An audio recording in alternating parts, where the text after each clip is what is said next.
Step away from the table.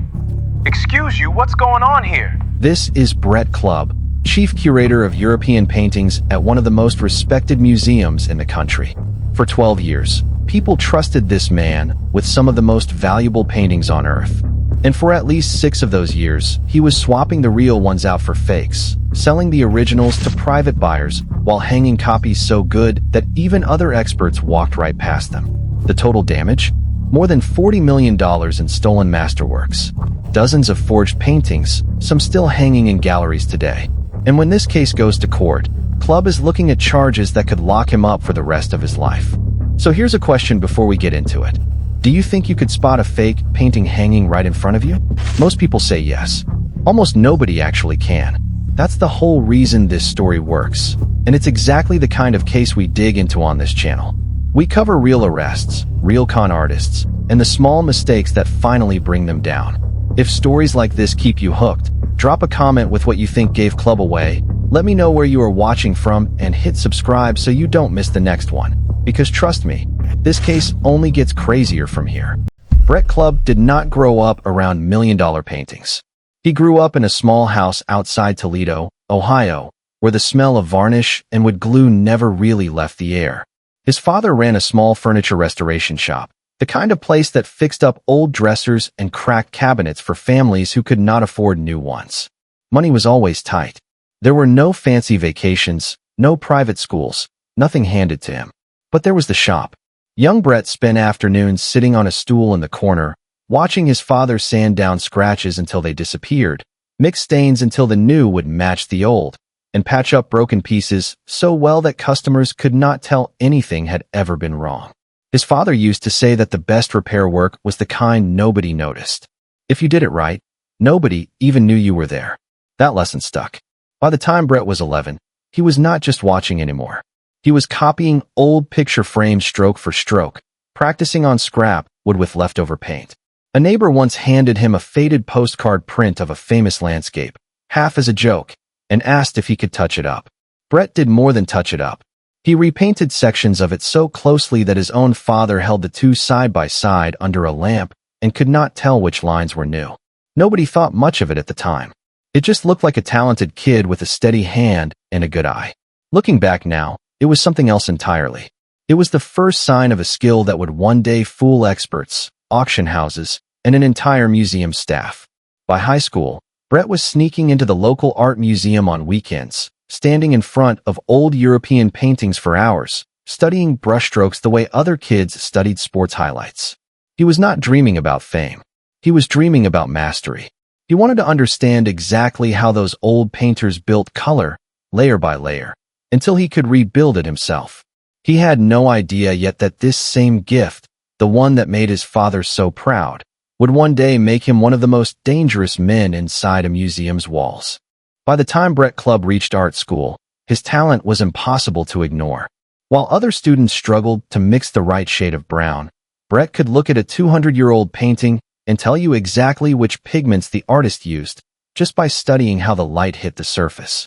His professors started asking him to help restore damaged student work. Then they started asking him to help restore their own personal collections. He graduated near the top of his class, and within a year, he landed a junior conservator role at a respected regional museum. It was not a glamorous job. Long hours, quiet rooms, careful work under bright lamps, fixing tiny cracks and fading colors on paintings most visitors walked past without a second look. But Brett loved it.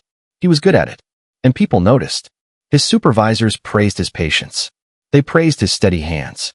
Above all, they praised his eye, the way he could spot tiny details that other conservators missed completely.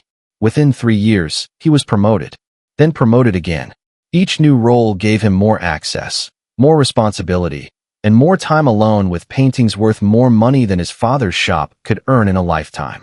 By his early 30s, Brett had built a reputation as one of the most trusted curators in the museum world. People did not just respect his skill. They respected his character. He showed up early. He stayed late. He never asked for shortcuts. Colleagues described him as careful, humble, and completely dedicated to protecting the art in his care. That reputation became his greatest tool. When a curator is that trusted, nobody checks his work twice. Security guards wave him through restricted areas without a second glance. Junior staff assume that if Brett says a painting needs restoration, it needs restoration. Paperwork gets signed based on his word alone. Nobody was watching Brett Club because everybody already believed he was the one person in the building who did not need watching. And that belief, built brick by brick over more than a decade of hard work and quiet trust, was about to become the perfect cover for something nobody saw coming. To understand how Brett Club pulled this off, you have to understand how museums actually work behind the scenes.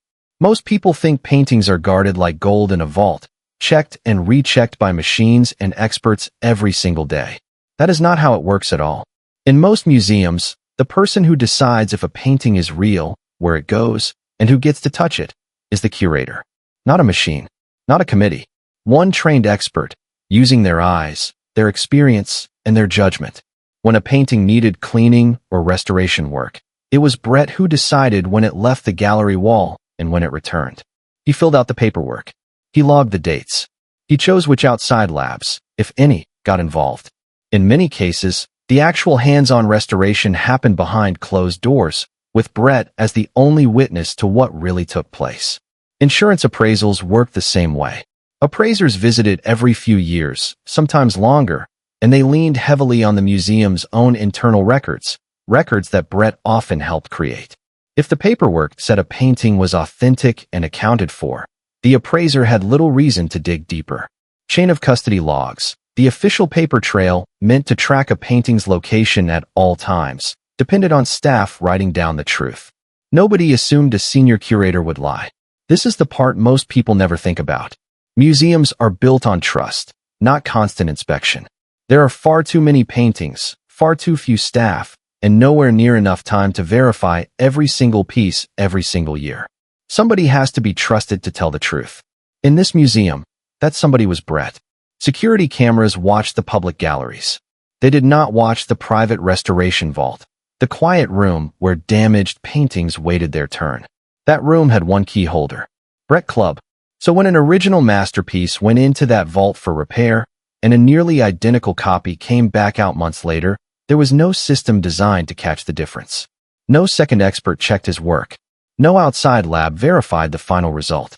The entire structure depended on one assumption, that the most trusted man in the building would never abuse that trust. That assumption was about to be tested. Every fraud case has a moment where the line gets crossed for the first time. For Brett Club, that moment came after years of quietly struggling behind a respectable salary that never quite matched the world he worked in every day. Brett was surrounded by wealth he did not have. He restored paintings worth more than his entire life savings, while dealing with mounting medical bills for a family member and a mortgage that kept climbing faster than his paycheck. Money pressure built up slowly, the way it does for most people, bill after bill, year after year, until something finally gives. The first swap was small, almost a test. A minor European landscape painting, not one of the museum's star pieces, went into the restoration vault for routine cleaning. Brett spent weeks studying it, mixing pigments late at night in his home studio, recreating the brushwork stroke by stroke. When the painting came back out, it was not the original. It was his copy. The real one had already been sold quietly to a private collector who never asked too many questions. Nobody noticed. Not the staff. Not the appraisers. Not a single visitor walking past. That silence changed everything. Once Brett realized how easily the swap worked, the operation grew fast. He stopped picking random paintings and started targeting valuable pieces with looser documentation, the ones least likely to be cross-checked. He built quiet relationships with private buyers who wanted rare art without public auction records, buyers who paid well and asked few questions. Over the next several years, the pipeline expanded. More paintings went into the vault for restoration. More forgeries came back out, good enough to fool even trained eyes. Brett refined his methods with each one, studying lighting, aging techniques, even the chemical makeup of old paint to make his fakes nearly impossible to detect. By the time his scheme reached its peak, investigators later estimated dozens of original masterworks had been quietly replaced, sold off piece by piece to collectors scattered across the country. The museum's walls were still full of paintings. Visitors still stood in front of them, taking pictures, admiring brushstrokes they believed were centuries old. But many of those brushstrokes belonged to Brett Clubb, painted in a quiet home studio, while the real masterpieces lived in private collections far from public view. The scheme that took years to build started falling apart over something small. An outside conservator, brought in for a routine cleaning project while Brett was away at a conference, was examining a painting that had supposedly hung in the museum for decades. Something felt off. The paint had a strange texture under the microscope, a layering pattern that did not match the time period it was supposed to be from. At first, she thought she made a mistake. Old paint can age in strange ways. But the more she looked, the more questions came up. She ran a basic chemical test on a tiny paint sample, something standard for any serious conservator. The results showed pigments that simply did not exist when the painting was supposedly created. She brought her concerns to museum leadership, expecting a simple explanation. Instead, she got nervous silence and vague answers. That silence pushed her to dig deeper. Investigators eventually got involved, and once they started pulling records, the case cracked open fast. Shipping logs showed paintings leaving the museum for off-site restoration far more often than normal, sent to addresses that did not match any known conservation lab. Some of those addresses led back to private storage units rented under names connected to Brett.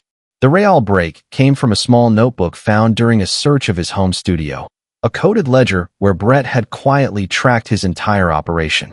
Dates, painting titles, buyer initials, dollar amounts. It looked harmless at first glance, just rows of numbers and short codes. But once investigators cracked the pattern, it read like a confession written in shorthand. One entry simply read, L. Piece, cleared, buyer paid in full. Another listed a painting title next to a price far higher than anything the museum had on record for an internal restoration job.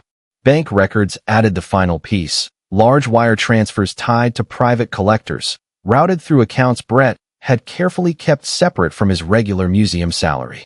None of it matched a curator's modest income. What started as one observant conservator noticing a strange brushstroke had turned into a full federal investigation, with evidence pointing directly at the most trusted man in the building. The morning officers walked into the restoration vault. Brett Clubb was standing exactly where he had stood 1,000 times before, lab coat on, brush in hand, working on what looked like a simple touch-up job. He did not run. He did not panic, at least not at first.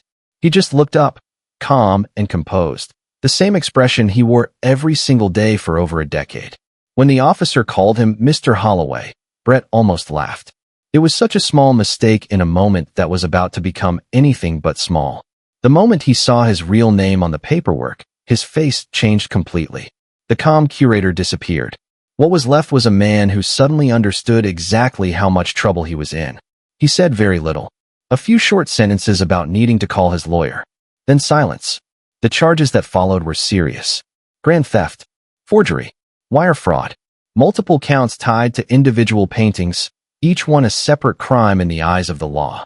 Prosecutors laid out a case built on the coded ledger, shipping records, and bank transfers, evidence that left little room for argument. Rather than risk a trial, Brett accepted a plea deal. In court, the judge did not hold back, calling his actions a calculated betrayal of public trust, built over years and hidden behind a reputation he had spent his entire career earning.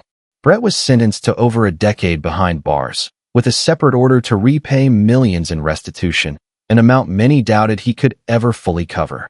The fallout reached far beyond the courtroom. The museum, embarrassed and shaken, quietly launched a full review of its entire collection, bringing in independent experts to check every painting Brett had ever touched. Several more forgeries turned up in the months that followed, each one a quiet reminder of how deep the deception had gone. Today, one frame in the museum still hangs slightly different from the others, a small placard beside it noting that the original is currently being authenticated. Visitors walk past it every day, never realizing they are standing in front of an empty space, waiting for a masterpiece that may never come home.